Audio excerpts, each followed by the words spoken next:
Hello students, आज अपन macro economics का very first topic start करने जा रहे हैं। यहाँ से आप मैक्रो इकोनॉमिक्स की शुरुआत जो है पूरी देखेंगे कि मैक्रो इकोनॉमिक्स का पूरा रोड मैप क्या है और हम उसे किस तरीके से पढ़ेंगे। और बेसिकली ये जो चैप्टर है ये वोकेबलरी बेस्ड है। इसमें आप वेरियस टर्म्स जो है मैक्रो इकोनॉमिक्स की उनको अपन समझेंगे, उनकी अंडरस्टैंडिंग देखेंगे कि किस तरीके से वो वर्ड्स जो हैं हम पूरी मैक्रो इकोनॉमिक्स के अंदर यूज करेंगे। तो चलिए स्टार्ट करते हैं। तो देखिए चैप्टर का नाम है macro economics and circular flow of income, कि इनकम का सर्कुलर फ्लो जो राउंड शेप है वो इनकम चलती है वो कैसे होगी। तो सारे कॉन्सेप्ट अपन एक एक करके लेते हैं।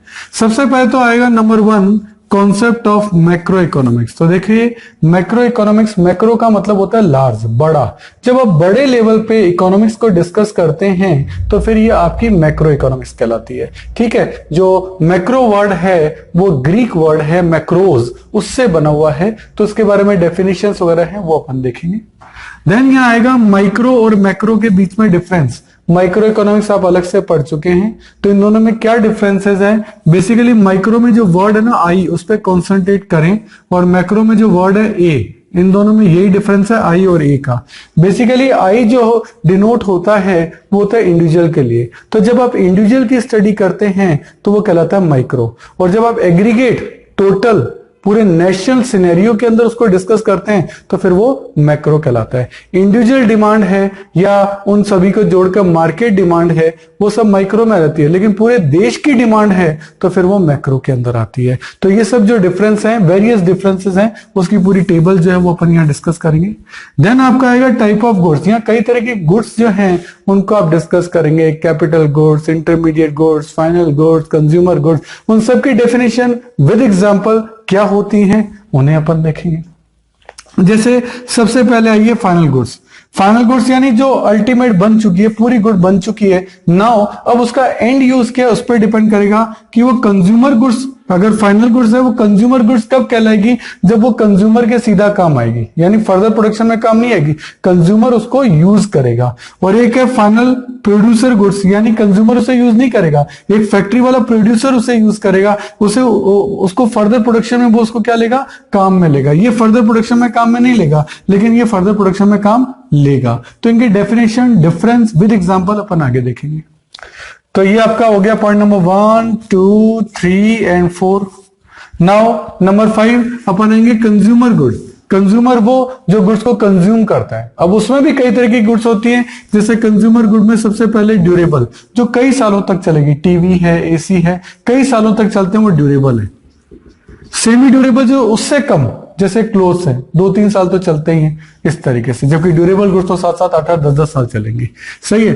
देन आएगा नॉन ड्यूरेबल। सर ये तो कुछ दिन ही चलती हैं, खाने पीने की चीजें हैं जो और अपन ने खाई और उनका यूज कर लिया, वो ना, तो नॉर्मली पेरिशेबल गुड्स। सही है, खाने पीने की चीजें नॉर्मली इसके अंदर आती हैं।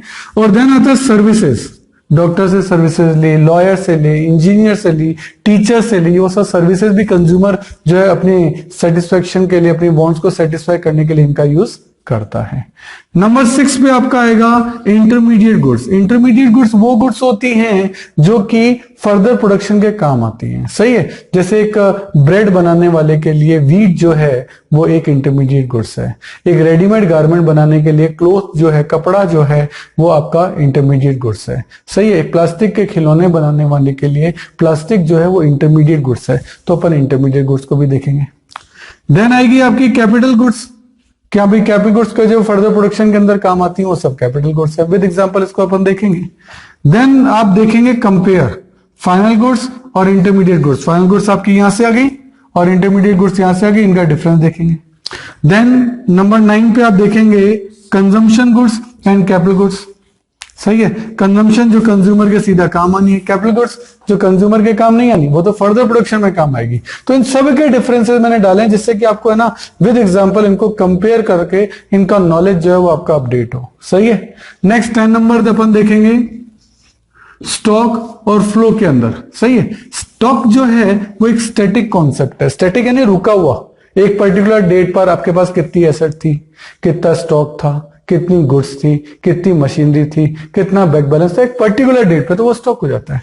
फ्लो होता है पीरियड से रिलेटेड, इस पूरे महीने में कितना कैश आया, पूरे महीने में कितना कैश गया, इस पूरे साल में कितनी इनकम कमाई, पूरे साल का। जब ड्यूरेशन की बात होती है तो फ्लो होता है और एक पर्टिकुलर डेट पर होता है तो स्टॉक होता है। इसको विद डायग्राम जो है मैंने एक टैंक और उससे फ्लो जो है टैप में होता है उसके एग्जांपल से समझाया है। देन आपका आएगा number 11, that is circular flow. Income जो है वो कभी एक जगह टिकती नहीं है, वो राउंड शेप में जो है वो घूमती रहती है, ए से बी के पास, बी से सी के पास, सी से डी के पास, डी से वापस ए के पास, ऐसा होता रहता है। तो सर्कुलर फ्लो अपन वेरियस पढ़ेंगे जिसमें कि अपन 1 सेक्टर, 2 सेक्टर, 3 सेक्टर, 4 सेक्टर, अलग अलग इकोनॉमी के आपके जो है सर्कुलर फ्लोज होंगे, उनके बारे में अपन डीप डिस्कशन जो है वो यहां करेंगे। नेक्स्ट आएगा फेजेस ऑफ। सर कौन कौन सी फेजेस होती है सर्कुलर फ्लो के लिए? तो सर्कुलर फ्लो के लिए बेसिकली आपकी 3 जो हैं वो फेज होती है। पहली होती है प्रोडक्शन फेज, सबसे पहले चीज का प्रोडक्शन होता है, फिर इनकम फेज और देन एक्सपेंडिचर फेज। ये तीनों फेज राउंड शेप में घूमते रहते हैं। अगर मैं कहूं इस तरीके से, आपका सबसे पहले प्रोडक्शन फेज होता है ये वाला, फिर आपका इनकम फेज होता है, फिर आपका एक्सपेंडिचर फेज होता है। ये पैसा वापस से किसके पास आता है? प्रोडक्शन प्रोड्यूसर के पास। और इस तरह से ये राउंड में जो है वो घूमता रहता है, इसीलिए इसे फेजेस ऑफ सर्कुलर फ्लो बोलते हैं। इसको भी विद डायग्राम जो है वो अपन आगे के नोट्स में डिस्कस करेंगे। आगे चलते हैं point number 13, that is sectors involved in circular flow. कौन कौन से सेक्टर होते हैं? तो आप यहाँ वेरियस सेक्टर देखेंगे, जैसे हाउस होल्ड है, फर्म है, गवर्नमेंट है, रेस्ट ऑफ द वर्ल्ड है। बेसिकली 4 सेक्टर होते हैं। वो चारों सेक्टर जो हैं 1 2 3 4 अपन जो है वो यहां देखेंगे। ये 4 सेक्टर रहेंगे, क्या? फर्म, हाउस होल्ड और आपका गवर्नमेंट सेक्टर और आपका रेस्ट ऑफ द वर्ल्ड। तो उन चारों, क्योंकि उनको मेरे को फ्लो के अंदर दिखाना पड़ेगा। और देन अपन यहाँ देखेंगे types of circular flow. Circular flow कितने टाइप के होते हैं? एक तो होता है रियल फ्लो और एक आपका होता है मनी फ्लो। रियल फ्लो में तो गुड्स एंड सर्विसेज जो हैं उनका फ्लो होता है, जो बार्टर सिस्टम में अपन एप्लीकेबल करते थे। दूसरा आता है मनी फ्लो, इसमें मनी का लेन देन होता है। तो वो 2 सेक्टर के बीच में कैसे होगा उनको अपन देखेंगे। देन तो पूरा चैप्टर जो है वो हमने वेरियस स्टेप्स में बांटा है, और इस पूरे चैप्टर के अंदर आप ये देखेंगे कि हर चीज की डेफिनेशन, हर चीज का डायग्राम, हर चीज का डिस्क्रिप्शन बहुत ही शॉर्ट एंड स्वीट वे में मैंने जो है अपने नोट्स में डाला है। अच्छा, नोट्स भी आपको लिखने की जरूरत नहीं है। मैंने नोट्स की पूरी पीडीएफ फाइल जो है वो वीडियो के साथ लगाई है, आप उसको पहले डाउनलोड कर लीजिए, अपने सामने उन नोट्स को रखिए। देन जो जो चीजें मैं नोट्स में से आपको समझाऊंगा, एक एक चीज का एग्जांपल दूंगा, वो एग्जांपल भी आप वहां लिखिए। जिन चीजों को मैंने अंडरलाइन करी है आप भी उनको भी अंडरलाइन करिए, जिससे कि आपको वो चीज जो है पढ़ी हुई लगेगी कि हाँ भाई वाकई आपने इसको पढ़ा है। तो पूरा कॉन्सेप्ट जो है अब अपन नोट्स में से डिस्कस करेंगे। और प्लस अब इसके जो सर्कुलर फ्लो है उसको भी मैं आपको बताता हूं कि सर्कुलर फ्लो में हम किस तरीके से जो चीजों को है वो आगे चलाएंगे। सही है। तो नेक्स्ट टॉपिक जो अपन पढ़ेंगे 14 के बाद 15 जो होगा वो आपका होगा सर्कुलर फ्लो। कि सर्कुलर फ्लो जो है आपका इनकम का वो किस तरीके से चलता है, किस तरह से गुड्स एंड सर्विसेज फ्लो होती हैं। तो देखिए पहले 2 सेक्टर आएगा। 2 सेक्टर में एक तो आपका आएगा हाउस होल्ड और एक आपका आएगा फर्म। मैंने बताया था कौन कौन से सेक्टर हैं, 4 सेक्टर होते हैं। तो पहले मैं 2 सेक्टर का बता रहा हूं। तो हाउस होल्ड जो है वो अपनी सर्विसेज किसको देता है? फर्म को देता है। सही, वो फर्म को, फर्म बदले में फैक्टर पेमेंट्स उनको करेगी। हाउस होल्ड फर्म को क्या देगा? एक तो लैंड देगा, एक लेबर देगा, एक कैपिटल है, एक एंटरप्रेन्योर है। बदले में फर्म उनको फैक्टर पेमेंट्स करेगी। लैंड को देगी रेंट, लेबर को देगी वेजेस, कैपिटल को देगी इंटरेस्ट और एंटरप्रेन्योर को क्या देगी? प्रॉफिट। ये कहलाते हैं फैक्टर पेमेंट्स। अब हाउस होल्ड के पास पैसा आ गया, उन्होंने सर्विसेज दी, बदले में पैसा इनके पास आ गया। अब फर्म जो है वो अपनी गुड्स एंड सर्विसेज किसको देगी? वो गुड्स एंड सर्विसेज देगी किसको? हाउस होल्ड को।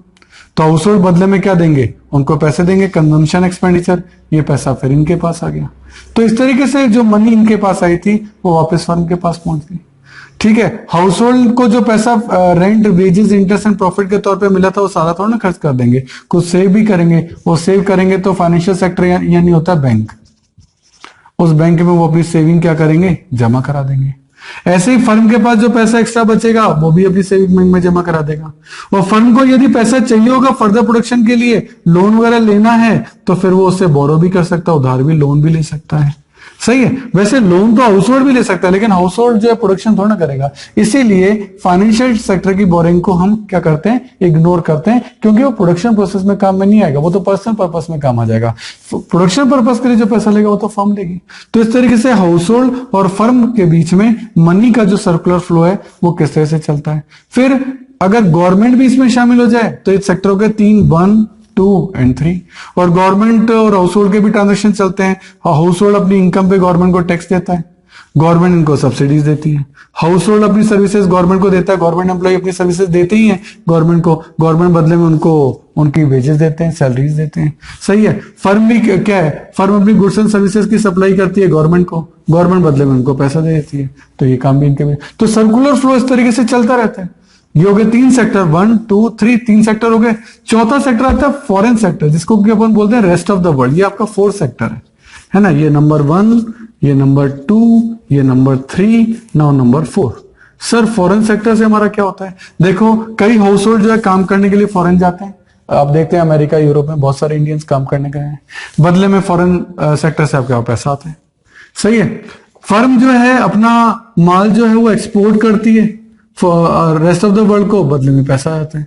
और यदि माल इंपोर्ट करती है तो बदले में पैसा देना भी पड़ सकता है। इस तरह से फॉरेन सेक्टर से भी आपके ट्रांजैक्शन जो है वो होते रहते हैं। तो 4 सेक्टर इकोनॉमी भी हो गई। तो इस तरीके से सर्कुलर फ्लो में आप देखेंगे बहुत डिटेल में विद डायग्राम मैंने हर चीज का अलग अलग, ये तो पूरा डायग्राम एक साथ बता रहा हूं शॉर्ट में, लेकिन हर का डायग्राम मैंने अलग अलग समझा है। देन ये हो गया 15 नंबर। 16 नंबर पे आप देखेंगे लीकेजेस, और 17 नंबर में देखेंगे इंजेक्शन। ये क्या होते हैं? होता क्या है, ये इकोनॉमी है, ये इकोनॉमी है, और गवर्नमेंट इस इकोनॉमी से कुछ पैसा निकाल ले। मान लेते हैं टैक्स के तौर पे गवर्नमेंट ने निकाल लिया, तो इसको कहते हैं लीकेजेस। ये लीकेज हो गई, इकोनॉमी से पैसा निकालना। भाई इकोनॉमी में गवर्नमेंट को लग रहा था पैसा ज्यादा है, ज्यादा पैसा होने से महंगाई बढ़ जाएगी, तो गवर्नमेंट लीकेज करके टैक्स करके कुछ पैसा निकाल सकती है। ऐसे गवर्नमेंट को लगे कि यार इकोनॉमी तो डाउन हो रही है, इकोनॉमी को पैसे की जरूरत है, तो गवर्नमेंट जो है कुछ पैसा उसमें थ्रू सब्सिडी डाल भी सकती है, यानी पैसा इंजेक्ट कर सकती है। इसी को क्या कहते हैं? इंजेक्शन कहते हैं। सही है ना। इसको क्या कहते हैं? इंजेक्शन। तो गवर्नमेंट जब इकोनॉमी से पैसा निकाले दैट इज कॉल्ड लीकेज। भाई इकोनॉमी से पैसा निकल गया, और जब इकोनॉमी में पैसा डाले तो उसे क्या कहते हैं? उसे इंजेक्शन कहते हैं। सही है। तो ये सारे वर्ड्स विद एग्जांपल जो है वो अपन नोट्स में डिस्कस करने वाले हैं। आगे के टॉपिक में आपको पूरे नोट से समझाऊंगा। सही है। नोट्स में एक एक लाइन, एक एक चीज आपको दे रखी होगी। सभी चैप्टर्स को मैंने इस तरीके से किया है। तो अब अपन जो है आगे नोट्स में चलते हैं। ठीक है। अगर आपको मेरे वीडियोस पसंद आ रहे हैं तो देखिए एक लाइक, शेयर और सब्सक्राइब तो बनता है, तो मेरी खुशी के लिए एक लाइक तो कर दीजिए। देखिए आपका टाइम बड़ा कीमती है, तो यदि नोट्स लिखने में आप अपना टाइम बचाना चाहते हैं और वर्कशीट भी गेट करना चाहते हैं, तो इन सभी की पीडीएफ का लिंक नीचे डिस्क्रिप्शन में गिवन है, आप वहां जाके देख सकते हैं।